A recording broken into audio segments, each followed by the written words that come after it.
স্বাধীন বাংলাদেশে মাহমুদুর রহমানের বিরুদ্ধে মামলা দায়ের করেছেন ৭১ টিভির মালিক মেঘনা গ্রুপের চেয়ারম্যান এবং ব্যবস্থাপনা পরিচালক মোস্তফা কামাল। এই ৭১ টিভির জয় বাংলা করেন না, এখন ফল পাইতেছেন। দেখেছেন তো, বিড়াল মারতে হয় প্রথম রাতেই। তারপর ৫ই ফেব্রুয়ারিতে যখন ধানমন্ডি ৩২ নম্বর বুলডোজার চালাইলাম, সেদিনও জয় বাংলা করতে পারতেন। এরপরে যেন মিস্টেক না হয়। আর হ্যাঁ, দিল্লি স্টার আর পন্দের আলো মনে থাকবে তো, আকেলমনকে ইশারায় কাপি। রাজশাহীতে একটা মজার কথা আছে, ওরা কয় মামুর বুড়া জানে না কাকে লাড়তে কাকে লাড়েছে। আমরা গান গাইতাম ওই ছাত্র জীবনে, মামুর বুঠারে কাকে লাড়তে কাকে লাড়েছে। দাউদ হায়দার মুজিবের আমলে মহানবীর নিয়ে একটা কুৎসিত কবিতা লিখেছিল, সারা দেশ ফুঁসা উঠেছিল। দাউদ হায়দারকে দেশ ছাড়তে হয়। রাজশাহীর মাদ্রাসা মাঠে এক বিশাল প্রতিবাদ সমাবেশ হচ্ছে, তো বক্তা করছে, দাউদ তুমি কাকে লাড়তে কাকে লাড়েছো, তোমার চাম খিচে নিবো মামুর বুটা। তো মোস্তফা কামাল তোমার কুরকুরায় না, এক পিনাকি ধরলে পাবলিকে কয় জয় বাংলা হয়ে যায়, আর তুমি মিয়া পুষকে একটা ৪ ফুটি পিনাকি ইলিয়াস কনক সারোর যারা গুরু মানুষে মাহমুদুর রহমানকে লেটতে গেছো, তোমার চাম খিচেলি মহে মামুর বেটা খাড়া। তো মোস্তফা কামাল কে আসে না দেখি। মোস্তফা কামাল একসময় লবণ ব্যস্ত, সে একটা ন্যারেটিভ তৈরি করেছে যে নিছক কঠোর পরিশ্রম করে মেলা সে একটা বিশাল বড় গ্রুপ তৈরি করেছে, গপ্প তৈরি করেছে। কিন্তু সত্য ঘটনা হইতেছে সে একটা মাফিয়া সাম্রাজ্য তৈরি করেছে। শেখ হাসিনার সাথে আত্মীয়তা কইরা, ব্যাংক লুট কইরা, ট্যাক্স ফাঁকি দিয়া সে একটা বিশাল বড় মাফিয়া সাম্রাজ্য তৈরি করেছে। আর এই গত ১৬ বছর ধরে এই ফ্যাসিবাদী শাসনের বুনিয়াদ তৈরি করার জন্য সে কালচারাল ন্যারেটিভ তৈরি করেছে। সে আওয়ামী লীগের অন্যতম প্রধান চাঁদাদাতা ছিল। তার রাজত্ব তৈরি হয় ২০০৮ থেকে ২০২৪ সালে। কেমনে একটু বুঝে দেখি। ২০০৮ সালের আগে এই মোস্তফারে কেউ চিনত না। শীর্ষ ব্যবসায়ীদের মধ্যে থাকা তো দূর কি বাদ, ২০০৮ সাল পর্যন্ত তার 10টা কোম্পানিও ছিল না, যা ছিল টুকটাক ব্যবসা। তার বেশিরভাগই দেউলিয়া। ২০০৮ সালের নির্বাচনের পর থেকে তার ভাগ্যের চাকা ঘুরতে থাকে।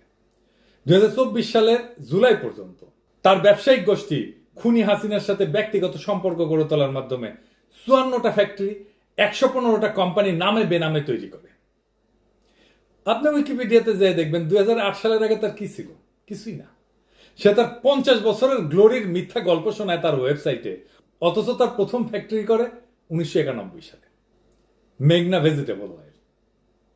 আর এই মাফিয়া মুস্তফার সমস্ত প্রতাপ ফ্যাসিবাদী হাসিনার করুণায় এবং কল্যাণে সে নিজেই স্বীকার করেছে। শুনেন, ৫ বছরের মধ্যে এতগুলো শিল্প, এটা অ্যাকচুয়ালি ওনার ভীষণ, ওনার অনুপ্রেরণা এবং ওনার হুকুম আমরা সে পালন করার জন্য আমরা অত্যন্ত পুরা উদ্যমে আমরা ঝাঁপাইয়া পড়ছি। তো সে কিভাবে চান্দা দিত না দেখি দুই একটা। হ্যাঁ,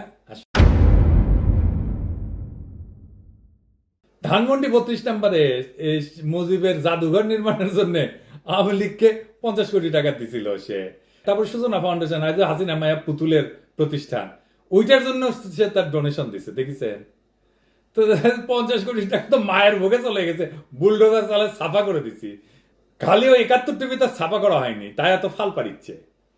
ফ্যাসিবাদী সরকারের আমলে এই মোস্তফা হাসিনার পরিবারের কোটি কোটি ডলার এই পাচার করেছে।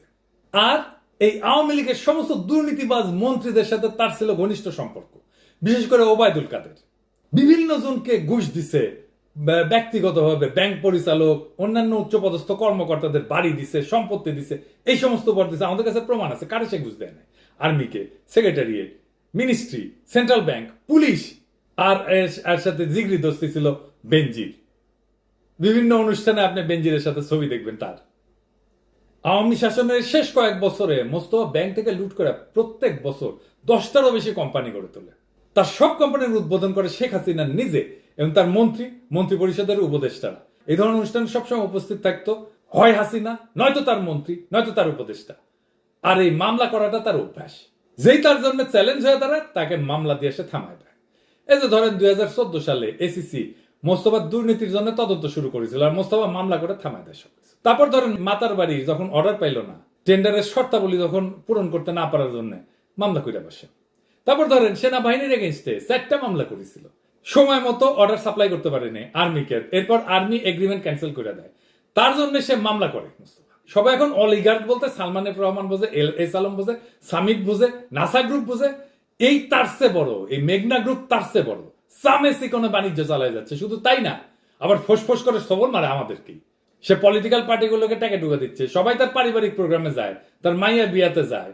আপনি এমন কোন দল পাবেন না যারা উঠে যায়নি। এই যে প্রফেসর ইউনূসের সরকারের উপদেষ্টারাও গেছে, আমি তো দেখে হতবাক, কে না। আবার তার মাইয়া জামাই মার্চ ফর গাজার মিছিলেও ঢুকিছে আন্দালিব পার্থের সাথে। অবশ্য সে আন্দালিব পার্থের আত্মীয়, অনেক আগে থেকেই পার্থের সাথে সম্পর্ক। এই প্রসঙ্গে পরে আসতেছি। তারপরে তাহের ভাই দেখেন মাইয়ার বিয়াত কথিত আছে, তাহের ভাই আর পার্থ এই দুইজনে প্রোটেকশন দেয় তারে, মেঘনা গ্রুপকে। আর বিএনপি তো আছে, ওটা আমরা দেখেছি।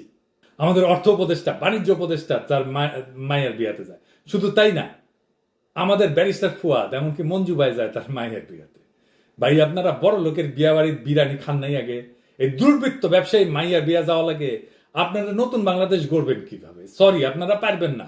আপনারা কেউ কিছু করতে পারবেন না। লিখে রাখতে পারেন, বিরানির লোভ সামলে দিতে পারেন না। কুমিল্লায় যখন বিপ্লবী ছাত্র জনতার বাড়ির 5 আগস্টে যায় হামলা করতে, তখন এই লোক নিজেকে জামাত পরিচয় দেয়। কথিত আছে জামাতের তাহের ভাই এটা পাঠাইছিল। শুনেন, সে তারে প্রোটেক্ট করেছে। দেখেন কার কার নাম বলে। এই কনকপতে মুস্তফা কামালের জন্ম হয়েছে। এই কনকপতে রাজনৈতিক বিশ্ববিদ্যালয় কলেজ, এই কনকপতে পলিটেকনিক্যাল ইনস্টিটিউট সহ অসংখ্য প্রতিষ্ঠানের জন্ম এই কনকপতে দিয়েছেন। এই মুস্তফা কামালের জন্ম হওয়ায় আজকে আমরা গর্ববোধ করি। সেই ঐতিহাসিক এই কনকপতকে আমাদেরকে রক্ষা করতে হবে। কোন পান ছুড়ে যাওয়া যাবে না, কারো বাড়ি ঘরে হামলা করা যাবে না। আমাদের আমিরে জামাত নির্দেশনা দিয়েছেন, ইসলামী ছাত্র শিবিরের কেন্দ্রীয় প্রেসিডেন্ট নির্দেশনা দিয়েছেন, জাতীয়তাবাদী দলের মহাসচিব মির্জা ফখরুল ইসলাম নির্দেশনা দিয়েছেন, কোটা আন্দোলনের সমন্বয়করা নির্দেশনা দিয়েছেন, তারেক রহমান নির্দেশনা দিয়েছেন। সকল নির্দেশনাকে আমরা মেনে নিয়ে আমরা সেই মদিনা বিজয়ের যে সনদ, সেটা যদি মনে থাকে তাহলে আমরা সাধারণ ক্ষমা করে দিলাম। সাধারণ ক্ষমা করে দিলাম। এখন সে কিভাবে তার অতীত ক্লিন করেছে জানেন? হাসিনার সাথে তার সরাসরি সম্পৃক্ততা প্রমাণ করে এমন কোন ভিডিও বা ফটোর প্রমাণ সে মুছে ফেলতেছে। আপনি যদি ইউটিউব এবং অন্যান্য সোশ্যাল মিডিয়াতে যান, তাহলে আপনি দেখবেন যে এই মালটা তার নিজের গৌরব প্রচার করতে সবচেয়ে বেশি সময় ব্যয় করেছে। যে কিভাবে সে তথাকথিত সততা এবং কঠোর পরিশ্রমের মাধ্যমে শীর্ষ ব্যবসায়িক টাইকুন হয়ে উঠছে। কষ্টার্জিত সাফল্যের কথা কইছে, যেখানে 2008 সাল পর্যন্ত তার গ্রুপে মাত্র 5 থেকে 6টা কোম্পানি ছিল। হাসিনা ক্ষমতা আসার পর থেকে 16,000 কোটি টাকা ব্যাংকের লোন নেয় এবং প্রত্যেক মাসে একটা করে কারখানা তৈরি করে। এই টাকাটা পুরোটাই সে লুটপাট করেছে। লক্ষ কোটি টাকা কর ফাঁকি দিছে, হাসিনার সমস্ত অপরাধে সাহায্য করছে, তার কালচারাল ন্যারেটিভ তৈরি করছে এবং কোটি কোটি ডলার পাচার করছে। একদিনে 9টা ফ্যাক্টরি উদ্বোধন করেছে। চিন্তা করেছেন কি পরিমাণে টাকা কামাইছে এই সময়ের মধ্যে। দেখেন, শিল্প খাতে বঙ্গবন্ধুর সোনার বাংলার স্বপ্ন বাস্তবায়ন করছেন মেঘনা গ্রুপ অফ ইন্ডাস্ট্রিজের প্রতিষ্ঠাতা মোস্তফা কামালের মতো সফল উদ্যোক্তারা। একই দিনে এই গ্রুপের 9টি নতুন কারখানা উদ্বোধন করে এসে শনিবার এমন কথাই বলেছেন মন্ত্রিসভার সদস্যরা। আরো জানাচ্ছেন জাহিদুল ইসলাম। সে কিন্তু লুকায় নাই যে হাসিনা তারে সাহায্য করেছে। শোনেন, আবার শোনেন। 5 বছরের মধ্যে এতগুলো শিল্প, এটা অ্যাকচুয়ালি ওনার ভিশন, ওনার অনুপ্রেরণা এবং ওনার হুকুম আমরা সে পালন করার জন্য আমরা অত্যন্ত পুরা উদ্যমে আমরা ঝাঁপাইয়া পড়ছি। আপনি হয়তো প্রশ্ন করতে পারেন যে 16,000 কোটি টাকা ব্যাংক লোন তো তেমন কিছু না, কিন্তু এই মাফিয়া মোস্তফার আসল খেলাটা ছিল কর ফাঁকি দেওয়া। সে ইন্স্যুরেন্স কোম্পানির মালিকানার মাধ্যমে লক্ষ কোটি টাকা কর ফাঁকি দেয়। কোন কাঁচা মাল আনতে যদি 10 টাকা লাগে, সে ওইটা সরকারকে ট্যাক্স না দিয়া আন্ডার ইনভয়েসিং করিয়া অনেক কম মূল্য দেখায় আনে। তার বিপরীতে সরকারের যে ন্যায্য ট্যাক্স, সেইটা সে জমা দেয় না। এর ফলে রাষ্ট্র লক্ষ কোটি টাকা ট্যাক্স থেকে বঞ্চিত হয়েছে। এই টাকা দিয়ে সে আওয়ামী লীগ পালত। একটা উদাহরণ দিই, ওবায়দুল কাদের যখন গুরুতর অসুস্থ হয়ে সিঙ্গাপুরে একটা হাসপাতালে ভর্তি হয়, টাকা দিছিল কে? এই মাফিয়া মোস্তাফিজ সেখানে নিজেও গেছিল চিকিৎসার জন্য, 4.5 কোটি টাকা দিছিল। 2024 সালে দামি নির্বাচনের আগে হাসিনার সাথে বিজনেস সামিট অনুষ্ঠানে বক্তৃতা দিয়েছেন স্মার্ট বাংলাদেশের দিকে অব্যাহত অগ্রগতি নিশ্চিত করার জন্য ফ্যাসিস্ট হাসিনাকে আবার ক্ষমতা আনার জন্য দেশের জনগণের প্রতি আহ্বান জানিয়েছিল। শুনেন। গত 14 বছরে অর্থনৈতিক অগ্রযাত্রার পাশাপাশি স্বাস্থ্য, শিক্ষা সহ সকল সামাজিক সুযোগেও বাংলাদেশ ব্যাপক অগ্রগতি সাধিত হয়েছে। উন্নয়নের এই পথ ধরে 2041 সালের মধ্যে আমাদের সুখী সমৃদ্ধ স্মার্ট বাংলাদেশ পরিণত হতে চাই। এই উচ্চবিলাসী লক্ষ্য অর্জনের প্রধান শর্ত দেশ পরিচালনার ক্ষেত্রে ধারাবাহিকতা এবং সরকারের অপরিবর্তিত নীতি সহায়তা। মাননীয় প্রধানমন্ত্রীর সুযোগ্য নেতৃত্বে আমরা অনেক দুর্গম পথ পাড়ি দিয়েছি। সামনের পথটুকু আমরা তার দিক নির্দেশনায় পাড়ি দিতে চাই। মহান আল্লাহ তাআলা নিশ্চয় আমাদের সহায় হবেন। আল্লাহ হাফেজ। আসসালামু আলাইকুম। ধন্যবাদ আপনাকে। সে হাসিনার পরিবারের সাথে একটা পারিবারিক সম্পর্ক গড়ে তুলছে কিভাবে, আসেন একটু দেখি। প্রাচীন আমলে রাজারা পোলা মাইয়া বিয়া দিয়া তার সাম্রাজ্যের প্রভাব বাড়াইত। মোস্তফা কামাল একই কাজ করেছে। তার মেয়ে তানজিমা মোস্তফাকে হাসিনার ফুফাতো বোন শেখ রেবা রহমানের ছেলে ওয়াসিকুর রহমানের সাথে বিয়া দেয়, আন্দালিব পার্থর ছোট ভাই। এই পারিবারিক মিলনের মাধ্যমে তিনি শেখ পরিবারের সাথে অটুট বন্ধন নিশ্চিত করে এবং শেখ হাসিনা, শেখ হেলাল, শেখ রেহানা, শেখ সেলিম, ফজলে নূর তাপস, পরশ এদের সাথে ঘনিষ্ঠতা সম্পর্ক গড়ে তোলে। এই যে পরশের সাথে সে 2013 সালে মধুমতি ব্যাংক খোলে, আরো ঘনিষ্ঠতা বাড়ে। শেখ পরিবার থেকে জামাইকে যে ওয়াসিকুর রহমান মেঘনা গ্রুপের পরিচালক না করলেও তাকে insurance company, shipping company, security কোম্পানিতে স্বতন্ত্র পরিচালক বানাইছে। বিয়ার ভিডিও দেখবেন একটু, এডিটর সাহেব একটু দেখে দেন না, সেনা বেড়া অনেক হাউস করিছে, দেখে দেন না।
মোস্তফা তার মেয়ে তানজিমা মোস্তফা এবং ছেলে তানভীর মোস্তফা 2013 সালে শেখ ফজলুল তাপসে মধুমতি ব্যাংকের বোর্ডে পরিচালক হিসেবে দিয়ে মধুমতি ব্যাংক খোলে।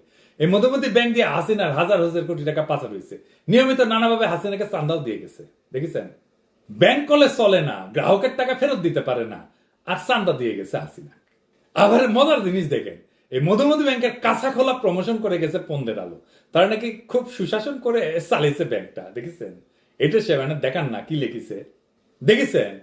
লিখিছে কর্পোরেট সুশাসন বজায় রেখে 6 বছর ধরে ব্যবসা করে যাচ্ছে, দেখেন, দেখেছেন। তো মতি মিয়া ব্যাংকটার হোগা মারা সারা হইলো কেন এত কর্পোরেট সুশাসন থাকলে, দেখেছেন তো সব রসুনের গোয়া কিভাবে এক জায়গায়। তারপরে ফাইনালি এই যে সোয়াবিন তেলের দাম বাড়িয়েছে, এটা মেঘনা গ্রুপের কারসাজি। এই চাপ দিয়ে দাম বাড়াইছে সরকারকে, এই হারামজাদা চাপ দিয়ে দাম বাড়াইছে। আমি কইছিলাম না মেঘনার মধ্যে চুবামু, ওকে আসলে মেঘনার মধ্যে চুবানো লাগবে। আর ফাইনালি তার 72 টিভি আছে, তাই না? আসেন 72 টিভি নিয়ে একটু দেখি 72 টিভিটা সে কেমনে সামলাইছে, কেমনে সেটা ধ্বংসের হাত থেকে রক্ষা করেছে, কেমনে জয় বাংলা হওয়া থেকে রক্ষা করেছে।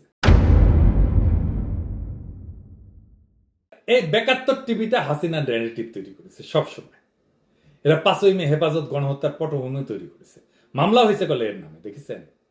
এই খুনি হাসিনা আর শেখ মুজিবের তোষামত করার জন্য এই নিউজ চ্যানেলটা সারাক্ষণ এটা কাজ করে গেছে। এমনকি 2024-এর জুলাই বিপ্লবের সময় 71 টেলিভিশন মিথ্যা তথ্য প্রচারের মাধ্যমে ছাত্র জনতার বিরুদ্ধে দাঁড়াইছিল। জুলাই বিপ্লবের সময় 71 টিভি ছাত্র জনতাকে জঙ্গি ট্যাগ লাগাইছিল। 2001 থেকে 2006 সাল পর্যন্ত দেশে জঙ্গিবাদ চরম রূপ নিয়েছিল। এবার শিক্ষার্থীদের আন্দোলনকে আশ্রয় করে লন্ডন থেকে আসা নির্দেশে জামাত শিবির ও বিএনপি নাশকতায় লিপ্ত হয়। আর এর সিও ছিল মোজা বাবু, যার বউ এমপি ছিল আওয়ামী লীগের। সীমান্ত অতিক্রম করে ভারতে যাওয়ার চেষ্টা করার সময় গ্রেপ্তার হয়। আর মোস্তফা আমাদের স্বাধীন বাংলাদেশে স্বাধীনভাবে ঘুরে বেড়াইতেছে, হাসিনা এবং ইন্ডিয়ার এজেন্ডা বাস্তবায়ন করছে। ৭১ টিভির অপকর্মের লিস্টই তো আনলিমিটেড। হাসিনাকে তোষামত করে তারা একটা প্রোগ্রাম হোস্ট করতো, নাম হইতেছে হাসিনা প্রতিদিন, দেখিস?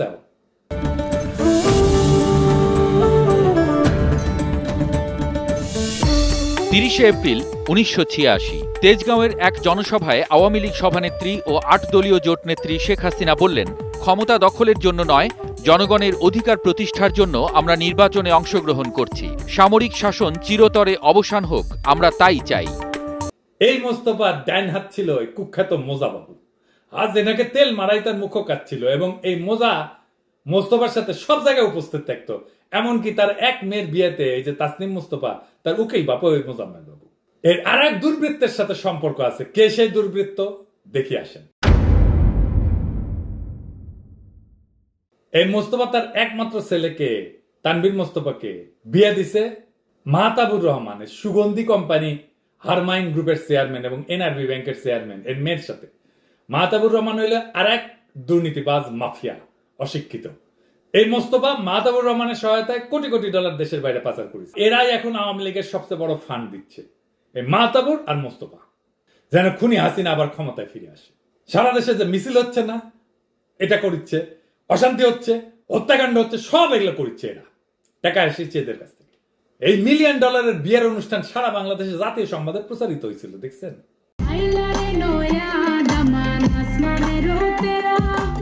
গেল 4 দিন ধরে সংযুক্ত আরব আমিরাত সহ মধ্যপ্রাচ্যের বিভিন্ন দেশে প্রবাসীদের মধ্যে আলোচনার কেন্দ্রবিন্দু একটি বিয়ের অনুষ্ঠান। মধ্যপ্রাচ্যের স্বনামধন্য ব্যবসায়ী আল হারামাইন গ্রুপ ও এনআরবি ব্যাংকের চেয়ারম্যান মাহতাবুর রহমান নাসিরের মেয়ে সামিয়া রহমান এবং বাংলাদেশের মেঘনা গ্রুপের চেয়ারম্যান মুস্তাফা কামালের ছেলে তানভীর আহমেদের বিয়ের অনুষ্ঠান মূলত এই আলোচনার জন্ম দিয়েছে। 4 দিন ব্যাপী এই বিয়ের অনুষ্ঠানে 17,000 অতিথিকে আপ্যায়ন করা হয়েছে। শুধু তাই নয়, পৃথিবীর 70টি দেশ থেকে বিভিন্ন দেশের কূটনীতিক, ব্যবসায়ী সহ নানা পেশার আমন্ত্রিত অতিথিরা ছুটে আসেন রাজকীয় আয়োজনে। ছিল বাংলাদেশের উচ্চ পর্যায়ের রাজনৈতিক ব্যক্তিত্ব, ব্যবসায়ী, ব্যাংকার, কূটনীতিক, সাংবাদিক, তারকা খেলোয়াড় সহ নানা পেশার অতিথিরা। আমাদের দেশের দরিদ্র মানুষেরা বিদেশ থেকে মাথার ঘাম পায়ে ফেলে রেমিটেন্স পাঠায়, আর এরা $1 মিলিয়ন পাচার করে, আর সেই $1 মিলিয়ন পাচার কইরা পোলা মাইয়ার বিয়া দেয় হারামজাদা। আর সেই বিয়াতে আওয়ামী লীগের এমন কেউ না উপস্থিত ছিল না। এই মাহতাবুর রহমানের অপকর্মে কিছু নথি দেখান এডিটর সাহেব, দেখান না। এই মাহতাবুর কিন্তু জুলাই বিপ্লবে খুনের আসামি, দেশ থেকে পালায় আছে। দুবাইয়ে যারা আওয়ামী লীগের লেসপেন্সার পলাইছে তাদের পুনর্বাসন, তাদের টাকা পাচারের হোতা ছিল এই মালটা। জুলাই গণহত্যার সময় যাত্রাবাড়িতে গণহত্যার জন্য মাহতাবুরের বিরুদ্ধে একটা হত্যা মামলা দায়ের করা হয়েছিল। মোস্তফার মতোই মিডিয়ার উপরে তার ক্ষমতা এবং প্রভাবের মাধ্যমে খুব কম সংবাদ মাধ্যমে এই খবরটা প্রচার করছিল। সবচেয়ে গুরুত্বপূর্ণ বিষয়, হাসিনা ভারতে পালায় যাওয়ার পরে কথিত আছে মাহতাবুর এবং মোস্তফা এই ওকা কাউয়া কাউয়া কাউয়া, এই সাহেব এই যে কাউয়া দেন দেন কাউয়ার সাউন্ড দেন, আরো জোরে আরো জোরে আরো জোরে দেন, দেওয়া হচ্ছে।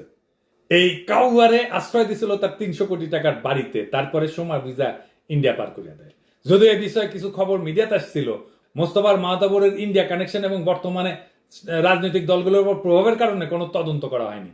ওবায়দুল মাহতাবুরের বাসভবনে লুকায় থাকার বিষয়টা কয়েকটা সংবাদ কভারেজ দেখান না এডিটর সাহেব একটু।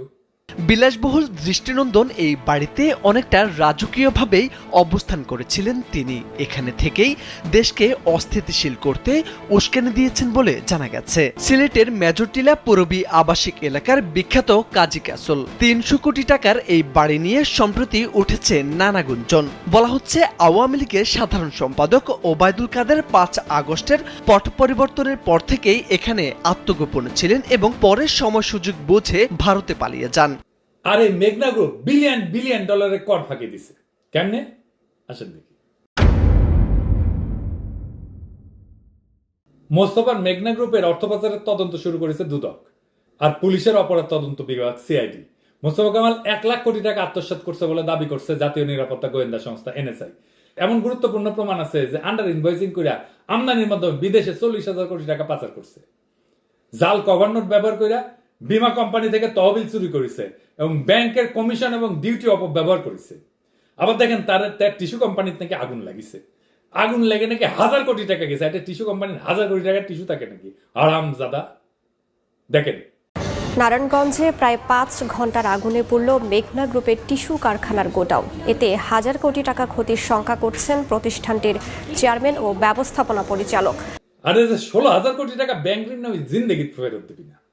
2014 সালে কোটি কোটি ডলারের কর ফাঁকির বিরুদ্ধে তদন্ত শুরু করে, তারপরেও হাসিনার নির্দেশে সেটা বন্ধ হয়ে যায়। এই অপকর্মে তাকে সাহায্য করেছে সেন্ট্রাল ব্যাংক, এনআরবি এবং এখনো সহযোগিতা করে যাচ্ছে। সরকারকে কোনো পেমেন্ট করে নেই গত 16 বছর, এমনই গ্যাস বিল দেয়নি, 900 কোটি টাকার গ্যাস বিল বাকি আছে। তারপরে লাইন কাটা পড়েনি, কি চেতনার টান। আর আমাদের অর্থমন্ত্রী বিরিয়ানি খাইতে যায়, বুড়া বয়সে তো খাইয়েও মজা পাইবেন না ভাই। আর কি করে সিন্ডিকেট ব্যবসা। হাসিনার শাসন আমলে সিন্ডিকেট ব্যবসা চালু হয়। এই যে ভোজ্য তেল, চিনি, চাল, মশলা, দুধ, এই সমস্ত সিন্ডিকেটের হোতা হচ্ছে এই মূল হোতা হচ্ছে এই মেঘনা গ্রুপ। হাসিনার আমলে এই 3টা প্রাইভেট অর্থনৈতিক অঞ্চল গড়ে তোলে। দেখেন, প্রথম প্রাইভেট অর্থনৈতিক অঞ্চল এর অনুমতি পায় 2016 সালে। এতে দেখেন, হাসিনার প্রত্যক্ষ নির্দেশে এবং স্থানীয় পুলিশ এবং অন্যান্য কর্তৃপক্ষের সহায়তায় মোস্তফা দরিদ্র অসহায় মানুষের জমি অবৈধভাবে দখল করে, এমনকি গ্রামের সমস্ত মানুষকে উৎখাত কইরা সেইখানে বসবাসকারী লোকজনকে বসত বাড়ি ভিটামারি থেকে উচ্ছেদ করে দেয়।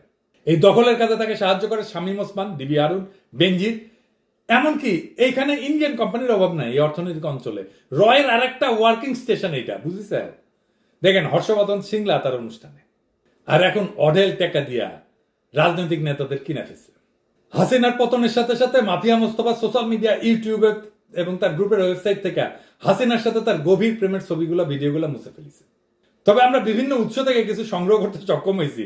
এইটা মোস্তফা কামালের ছোট ভিডিও ক্লিপগুলো দেখেন না, যেখানে স্পষ্টভাবে প্রমাণ হয় যে তার উত্থান জয় বাংলার সৈনিক হওয়ার কারণেই হয়েছে।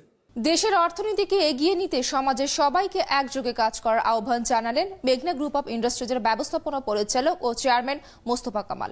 তার মতে সবার ঐক্যবদ্ধ প্রচেষ্টায় জাতির পিতার স্বপ্ন সমৃদ্ধ বাংলাদেশ বাস্তবায়নের জন্য প্রধানমন্ত্রী শেখ হাসিনার হাতকে শক্তিশালী করতে হবে।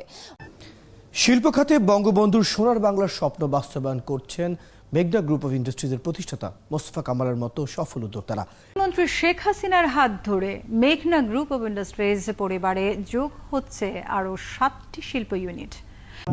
মাননীয় প্রধানমন্ত্রী শেখ হাসিনা উনি যে অক্লান্ত পরিশ্রম করছে সেটা কিন্তু ওনার একার পক্ষে বা সরকারের পক্ষে, আপনারা সরকারের একটা অংশ, আপনারা জানেন কারোর পক্ষে কিন্তু এটা একা সম্ভব নয়। তো ওরাই করছে, বাংলাদেশ পারে। আমার মহান নেতার কথা যে আমাদের কেউ দাবাইয়া রাখতে পারবে না, এটা দেখতে 2-1জন বিএফি আসছে যে ইম্পসিবল, এটা কি বাংলাদেশের লোক বানাতে পারছে? ইম্পসিবল বলে ঘুরে টুরে আসেন, দেখে আসেন। তার মানে এই পর্যায়ে এসে পৌঁছছি এবং এটা আমাদের জাতির পিতা যে আমাদের বাংলাদেশে যেসবগুলা ধরেন যে স্বপ্ন দেখছিল এই দেশের মানুষকে অন্তত একটা উন্নত কান্ট্রি, কারণ ওনার স্বপ্ন, উনি এত মিশনারি, ওনার কন্যা আরও বেশি মিশনারি। কারণ উনি এসে প্রথম এই যে মনে করেন আজকাল বাংলাদেশের যে পেট্রোলিয়াম সেক্টর, আমি পড়ছি আর তো শুনি নাই, মানে দেখি নাই যে উনি এসে বিদেশি থেকে ওই 3টা গ্যাস ফিল্ড কিনে নিছে। এগুলো তো আমাদের কেউ চিন্তাও করে নাই, তো এখন এগুলো ধরুন উনি চিন্তা করছে, উনি এসব ম্যাপ দিছে কীভাবে কীভাবে ভিশন 2020, 2030, 2040, তো এইগুলার লক্ষ্যে যেভাবে কাজ করছে ইনশাল্লাহ আমাদের উনি যে টার্গেট ঠিক করছে আমার মনে হয় আল্লাহর রহমতে আমরা তার আগে এগুলা অ্যাচিভ করতে পারবো ইনশাল্লাহ। আমাদের কোনো আসলে পরিকল্পনাহীনভাবে মোস্তফা কামালের বিরুদ্ধে কিন্তু জুলাই গণহত্যার জন্য যাত্রাবাড়ি হত্যা মামলা করা হয়েছিল, তারপরে তাকে ধরা হয়নি। দেখিস ডেইলি স্টার এবং রয়ের সাথে তার ঘনিষ্ঠতার কারণে এটা নিশ্চিত করছে কোন মিডিয়া এই সংবাদটি যেন প্রচার না করে। তবে যুক্তরাজ্য ভিত্তিক একটা অনলাইন নিউজ প্ল্যাটফর্ম 31 অক্টোবর 2024 সালে সংবাদটা প্রকাশ করেছিল। এমনকি হাসিনা পলায় যাওয়ার আগে ব্যবসায়ীদের সাথে যে মিটিং করেছিল না, সেই মিটিং এ প্রথম সারিতে বসে আছে। দেখেন, দেখিসাও জুলাই বিপ্লবে হাসিনা পলায় যাওয়ার পরে যখন ক্ষুব্ধ জনতা 71 টিভিকে জয় বাংলা করলো, তখন বরকতুল্লাহ বলু গিয়া এটা বাঁচাইছিল। এবং আমাদের কাছে খবর আছে এই বরকতুল্লাহ বলু মোস্তফাকে প্রোটেকশন দেওয়ার জন্য 71 টিভিতে শেয়ার নিতেছে। এটা প্রক্রিয়াধীন আছে, এটা নেন, আমরা দেখে মনে কয়টা শেয়ার নিতে পারেন বলু সাহেব। হ্যাঁ, অজু করে আবার শেয়ার নিতে হবে নাকি? হ্যাঁ, অজু করে নিছেন তো? আচ্ছা, ঠিক আছে। তারা অত্যন্ত ঘৃণিত ভাবে এই নামটি উচ্চারণ করতে হলে তারেক রহমানের অজু করে নামটি উচ্চারণ করবেন, কারণ স্বাধীনতার মহান ঘোষকের সুযোগ্য পুত্র বাংলাদেশের বৃহত্তম রাজনৈতিক দলের চেয়ারপারসন আছে বেগম শহীদ প্রেসিডেন্ট জামাতুল তারেক রহমান। এখন মজা বাবুর জায়গায় বসেছে শফিক বিএনপি বিট করতো। মেঘনার মালিক মোস্তফা কামালকে মির্জা ফখরুল ফোন দিয়া দায়িত্ব দিতে বলছে শফিককে, খবর আছে আমাদের কাছে। আর বুলো হইতেছে অঘোষিত মালিক। এমনকি এখন মোস্তফার লবিস্ট হিসেবে কাজ করছে আন্দালিব পার্থ, করারই কথা আত্মীয়। আন্দালিব পার্থ 7ই আগস্ট চুপ্পুর সাথে দেখা করতে যায় এবং সাথে মোস্তফার জামাতা ওয়াশিকুর রহমানকে সঙ্গে নিয়ে যায়। অথচ গত 16 বছর ভাইয়ের সাথে কিন্তু কোথাও থেকে দেখা যায়নি। চুপ্পুর সাথে কি আলাপ করেছে, বাইর হয়ে আসে কইতেছে যে ব্যবসায়ীদের কিভাবে সুরক্ষা দেওয়া উচিত সেটা আলাপ করছি। এটা রাজনৈতিক দলের চেয়ারপারসন, রাজনীতি নিয়ে কোনো কথা নাই, ব্যস্ত আছে ব্যবসা নিয়ে।